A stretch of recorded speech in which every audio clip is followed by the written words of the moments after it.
dari faktor pelakunya, biasanya ada dorongan yang tidak biasa karena biasanya pelaku adalah orang dewasa dengan kelainan tertentu, contohnya seperti pedofilia. Dan ada faktor lain seperti gaya hidup. Nah, sekarang kan ada tuh kayak tadi disampaikan, ada grup di Facebook, ada lollipop dan beberapa jenis lainnya. Itu kan sebenarnya gaya hidup ya, tren.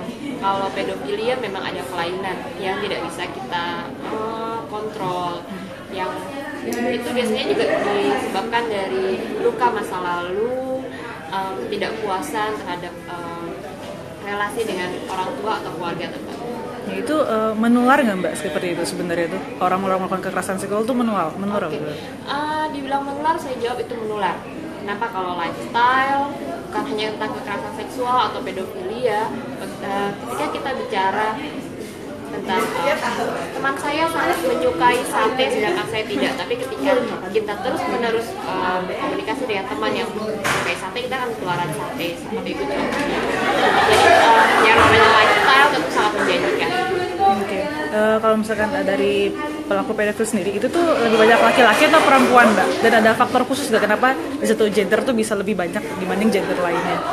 Oke, kalau misalnya persentasenya memang lebih banyak laki-laki yang menjadi pelaku pedofilia. Tapi kalau untuk apa tadi faktornya ada nggak? Faktornya itu belum diketahui sejauh ini, masih mencari sebenarnya apa sih faktor pendorong pedofilia.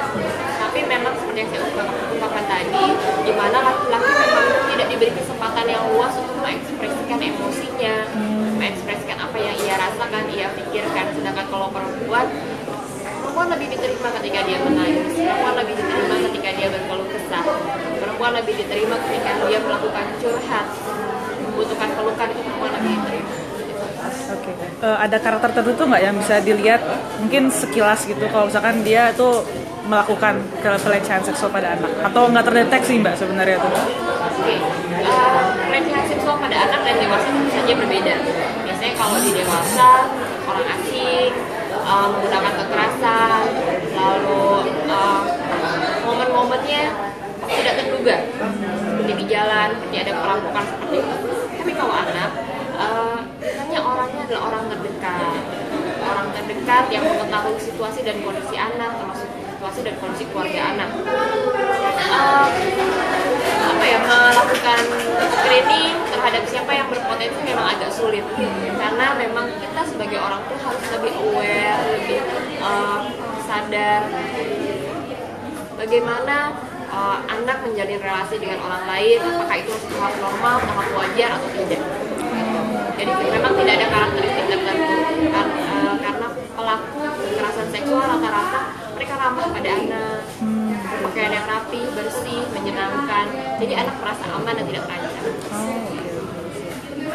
Terus tadi kan kebanyakan pelaku dari pelecehan seksual itu adalah korban dari pelaku sebelumnya. Itu tuh sebenarnya bisa nggak sih Mbak diputuskan rantai itu dan gimana cara memutusnya?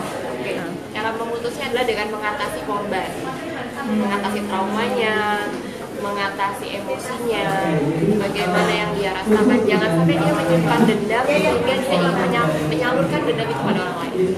Oh gitu. Dan sejauh ini udah berhasil belum Mbak? Atau dari negara sendiri deh gitu keterlibatan? Saya tidak tahu sesungguhnya. Saya tidak tahu program dari negara apa saja, termasuk KPAI dan Komnas Perlindungan Anak, saya tidak tahu. Tapi memang saya secara pribadi sebagai seorang profesional berusaha keras bagaimana kita bisa melakukan langkah kurasi agar ini tidak semakin luas.